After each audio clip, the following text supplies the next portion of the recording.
자,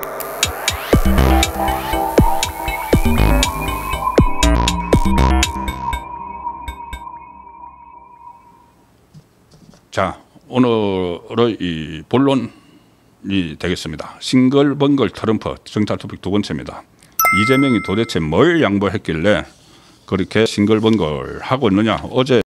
오늘 새벽에 트럼프가 발표한 내용들을 발표하면서 굉장히 만족해하는 그런 표정을 지었죠. 그리고 말도 모든 것을 본인이 다 얻은 것처럼 협상에서 그렇게 이야기를 다 했습니다. 무슨 25% 관세를 15%로 낮추는 거나 아니면 전체 합해서 이 3,500만 불 플러스 1,000만 불 투자하고 구매 얻어낸 것이나 여러 가지 본인이 다 만족한다는 식으로 이야기를 하고, 그래서 그게 너무 들뜬 나머지 이재명을 미국으로 오라, 워싱턴으로 오라, 그래서 15일 그러니까 2주 내로 오라, 이렇게까지 지금 이야기를 했습니다. 그리고 그때 가서 더 구체적인 걸 발표하자. 그런데 거기 또 플러스 알파가 붙는다는 이야기가 많이 나오죠. 여러 가지 논란들이 있지만 일단 제가 썸네일에서 말씀드린 대로 이재명이 지금 뭘 숨기고 있나. 한미 협상에 미스테리 같은 문제가 있는데 제가 크게 세 가지로 정리를 해서 말씀을 드리겠습니다.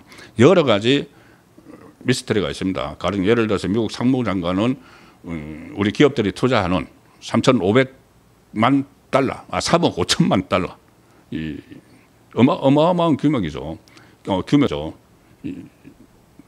3,500억 달러입니다. 제가 이게 워낙 이 규모가 커서 3,500억 달러.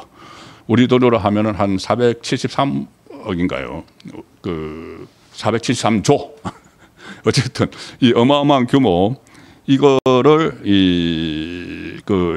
협상을 했는데, 자, 그런데 그 중에서 또 우리가 투자하는 것 중에서 90%는 미국의 이익으로 돌아간다. 미국 상무장관이 막 그런 이야기를 한 것도 있고 여러 가지 미스터리한 부분들이 있는데 앞뒤가 안 맞는 부분들도 막 있습니다. 서로 발표하는 그 내용이 다른 것도 있고. 그런데 제가 크게 이 세 가지 정도 미스터리한 점을 꼽아봤는데, 첫 번째는 왜 트럼프가 이재명을 워싱턴으로 불렀을까? 2주 후에 오라. 왜 불렀을까? 물론 거기서 마지막에 이제 협정에 서명을 하고 퍼포먼스를 하지만은 여기에 트럼프에게 또 말려들었다고 저는 봅니다. 뭐냐 하면은 원래 오늘 협상에서 일괄 타결 이야기가 많이 나왔죠. 일괄 타결. 뭐냐면은 크게 하면 세 가지입니다. 우리하고 미국은 또 특수한 관계가 있기 때문에 주한 미군이 있지 않습니까? 그래서 세 가지가 일괄 타결을 우리 정부가 시도할 거라고 계속 이야기하고 저도 말씀드렸죠. 첫 번째는 관세. 지금 25%에서 15% 된 관세. 또 하나는 우리 기업이 미국에 투자하는 거. 지금 3,500억 달러 플러스 1억 달러, 1,000억 달러 여기 투자하는 거. 그게 이제 패키지로 하고 또 하나가 주한 미군 방위비 분담 문제가 패키지로 될 것이다. 패키지로 돼서 워낙 이 안보하고 이 통상하고 서로 연결이 되어 있으니까 그렇게 했는데, 오늘 이 합의된 것을 보면은 이 방위 문제가 싹 빠졌습니다. 방위군 문제가. 그전에는 같이 다 통합적으로 협상을 해서 세 개가 같이 발표될 걸로 봤는데 트럼프가 그 부분을 빼버렸습니다. 그 부분을 뺐습니다. 왜 뺐느냐? 이것은 새로 2차 협상에 들어가겠다는 이야기죠. 이것을 같이 패키지로 묶으면은 트럼프는 지금 이 바이든이 했을 때보다 9배가 더 많은 주한미군 방위 분담금을 받으려고 합니다. 무려 100억 달러. 100억 달러를 받으려고 하는데 이걸 이 아래다가 같이 넣으면은 그 대신에 100억 달러를 주든지 어떻게 하든지 이 몫을 이제 반영을 하려면은 다른데 관세나 아니면 투자에서 또 조정을 해야 되니까 그러면 트럼프에게 손해죠. 그러니까는 관세하고 투자 부분만 오늘 발표를 하고 방위비 부담금 문제는 뒤로 뺐습니다. 그래서 이 문제를 최종적으로 이 문제까지 협의를 해서 워싱턴에서 정상회담을 하고 나서 발표를 하자는 겁니다. 그것뿐이 아니고 거기에 플러스 지금 어떤 트럼프가 추가적인 추가 투자 문제도 이야기를 했습니다. 투자 부분도 이야기했기 때문에 그러니까 3,500억 달러 외에 또 새로운 플러스 알파가 있다는 거죠. 트럼프가 그렇게 이야기했습니다. 그래서 그것과 주한미군 방위비 분담 문제를 그때 정상회담을 열어서 다시 타결하자. 그러니까 두 번째 청구서를 내밀려고 하는 겁니다. 그런데 그런 것들을 그대로 지금 받아들였죠. 이재명 정권이 받아들였습니다. 그 받아들이고 나서는 마치 협상에 대성공을 한 것처럼 현혹을 하고 있는 거죠. 자, 그 부분이 하나의 미스터리다. 왜 이재명을 워싱턴으로까지 갑자기 불렀나. 그리고 부르고 나서 죄송합니다. 이게 재밌다고 표현을 하면 안 됩니다. 이게 무슨 말을 했냐면은,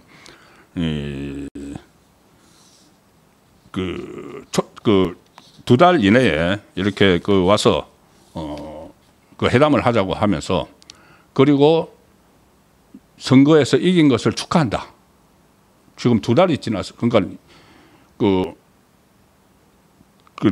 대선이 끝나고 두 달이 지났는데 선거에서 이긴 것을 축하한다. 이렇게 이야기했습니다. 그러니까 만족할 만한 협상을 다 얻어냈으니까 이제 그래 이재명 정부 인정하겠어. 이 말이 되는 거죠.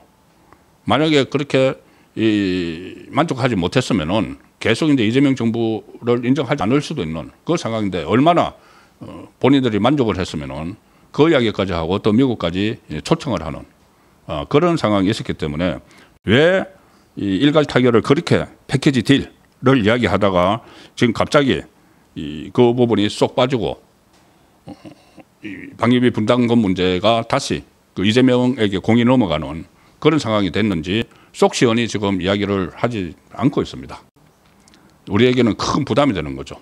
특히 이 방위비 분담금 문제는 주한미군의 역할 변경, 지금 주한미군 감축론까지 나오는 상황과 연결돼서 또 더구나 이재명 정부가 친중국, 친러시아 성향을 보이고 있기 때문에 우리 안보가 굉장히 위태로워질 수가 있는데 그 문제를 이번에 협상에서 같이 일괄 타결을 하지 않고 빠졌는데 그걸 그대로 이재명 정권이 그냥 수용을 한 겁니다.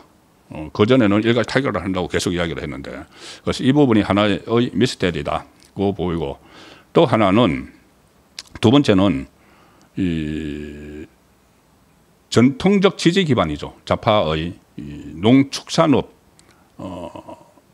그 종사자들을 보호하기 위해서 기업에 부담을 지운 것 아닌가 이런 말이 또 분석이 가능합니다. 왜냐하면은 오늘 트럼프가 이야기할 때는 한국이 농산물 시장을 전면 개방하기로 했다 이렇게 이야기를 했죠.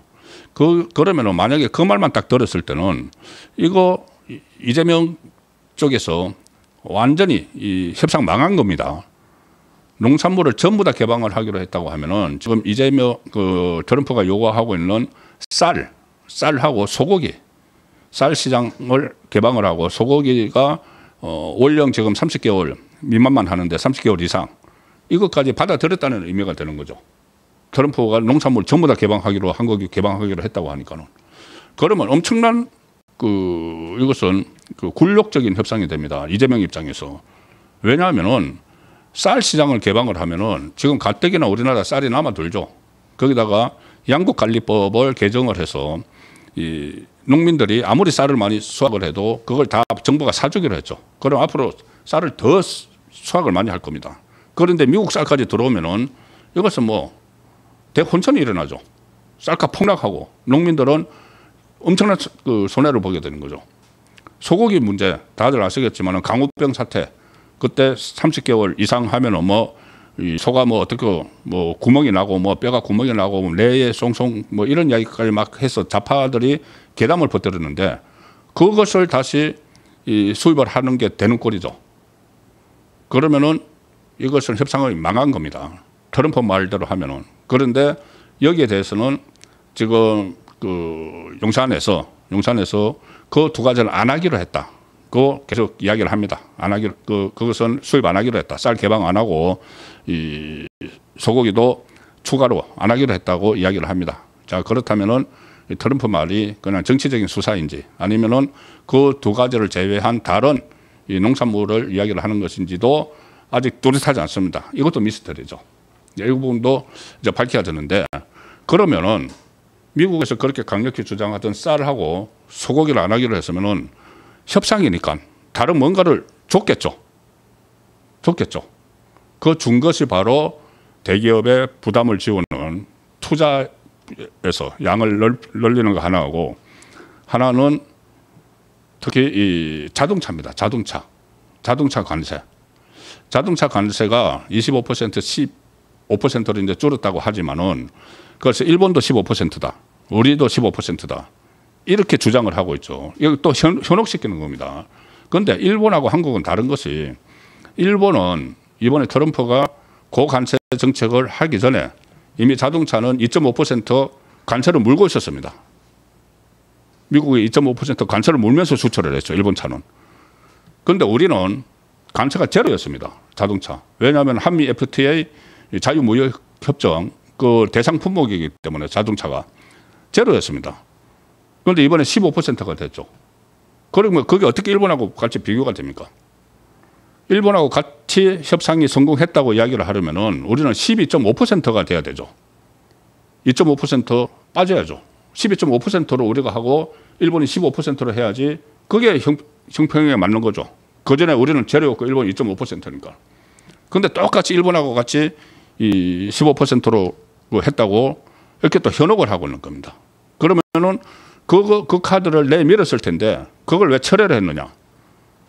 지금 많은 전문가들이 이야기하는 것이 결국은 쌀하고 소고기 그것을 막는 대신 이 자동차 관세를 더 2.5% 더 높였다. 이런 분석이 나오는 거죠. 그럼 결과적으로 다파의 그 지지자가 많은, 지지층이 많은 그쪽 그 농축산업자들을 그 보호를 하기 위해서 대기업에 부담을 줬다는 게 되는 것이죠. 이게 그러면 국가 전체에 이 어떤 국익과 관련해서 어떤 영향을 미칠지 그 부분도 한번 따져봐야 되는 겁니다. 그 협상 과정이 좀 하나씩 나오고 있는데 이게 나중에 보면은 어떤 그 국민에게 진실을 숨기는 그런 협상이 있을 수가 있어서 제가 지금 계속 말씀을 드리는 겁니다. 그러니까 3대 미스터리가 트럼프가 이재명을 워싱턴으로 왜 불렀나? 두 번째가 전통적 지지 기반인 농축산업 종사자 보호위에서 기업의 부담을 지운 것 아닌가? 자, 마지막 정부가 다들 기억하실 겁니다. 이명박 정부 때 2012년이었죠. 2012년 그때 이명박 정부 때 한미 FTA 굉장히 어렵게 성사를 시켰습니다. 그 성사가 된 한미 FTA 자유무역 협정이 이번에 무력화돼 버렸다.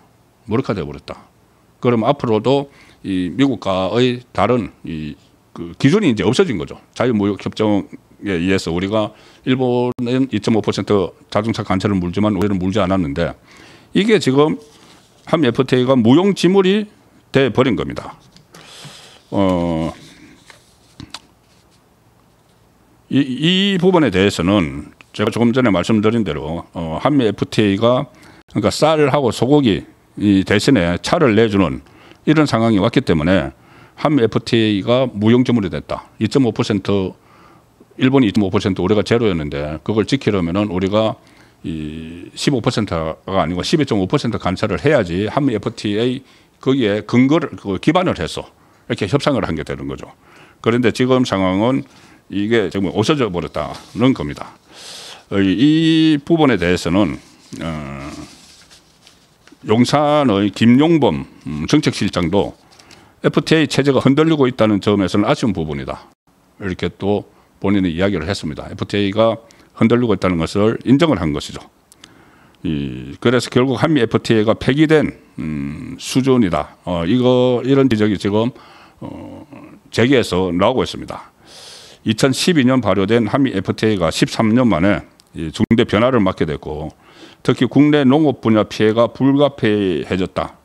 그리고 자동차, 철강 같은 국내 주력 제조 기업들이 대미 수출에서 힘겨운 싸움이 지금 예고가 되는 상황입니다. 한미 FTA가 무력화되는 상황이 됐기 때문에. 자, 그래서 이렇게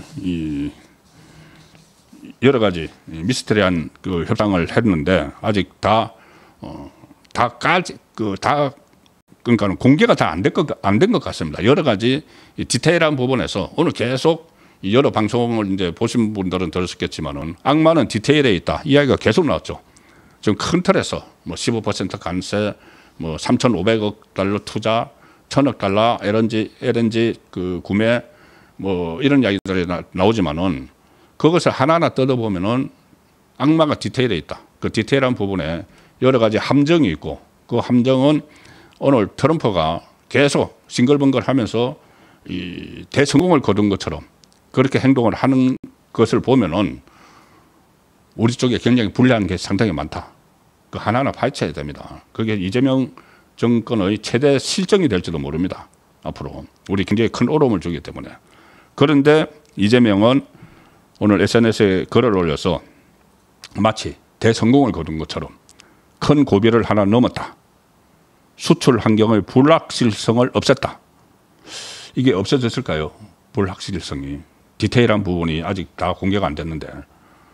그리고 우리가 이 경쟁국보다 이 관세를 낮거나 더 낮추거나 같은 수준으로 맞췄다. 국익 중심의 실용 외교를 했다. 자아자찬을 막 합니다. 여러 가지 이 미스터리한 부분들이 많은데. 그리고 이 이재명이 그동안 이 협상에 거의 모습을 안 보였죠. 그냥 어떤 이유에서 이제 나중에 책임 회피하기 위해서 그랬는지 모습을 안 보였습니다. 심지어 뭐 이 지난 금요일 날 그 통상대책회의 하면서 비서실장에게 맡기고 본인은 저 부산 가가지고 사실상 지방선거 운동했죠. 그랬는데 오늘 이런 말을 합니다. 오늘 이 무슨 뭐 고위공직자 워크숍에 나가서 이렇게 이야기합니다. 제가 이빨이 흔들리고 있다. 여기 너무 신경을 쓰고 고민을 많이 해서 집중하느라고 이빨이 흔들리고 있다. 사실 말을 안 해서 그렇지 가만히 있으니까 진짜 가만히인 줄 알더라. 가만히 있으니까 진짜 가만히 우리 가만히 이제 멍석 까는 거 있지 않습니까? 우리 보통 그런 농담적으로 이야기하죠. 가만히 있으니까 가만히인 줄 아느냐 하는데 이걸 또 농담이라고 거기에서 이야기를 합니다. 많이 물밑에서 움직였다는 이야기죠. 그런데 이렇게 이야기합니다. 본인이 이 말을 하면은 좋지 않은 영향을 주기 때문에 그냥 말을 안 하고 있었던 거다. 그런데 물밑에서는 엄청 노력했다. 난리가 났었다. 이렇게 이야기하는데 아니 말을 안 하면은 그러면 회의라도 주재를 했어야죠. 회의를 계속 주재를 하고 그리고 우리가 이렇게 비장하다는 것을 국민들에게 보여주고 또 심지어 트럼프하고 통화를 시도를 하고 그런 모습을 보여야 되는데 그런 것 하나도 없이 이제 협상이 다 끝나고 나니까 끝났는데 이게 찬찬히 뜯어보면은 상당히 우리에게 이 불리한 내용들이 많은데 일단 겉으로만 이렇게 딱 포장을 해놓고 봐 일본하고 비슷하게 해서 서로 환경이 다르죠. 그 EU하고 비슷하게 해서 이렇게 하면서 자아자찬하면서 마치 본인의 공로인 것처럼 이렇게 지금 이야기를 하고 있습니다. 이 대목도 이제 언론이 취재를 들어가고 하나하나 드러나게 되면은 이재명 지지율을 떨어뜨리는 그런 큰 요소가 된다고 봅니다.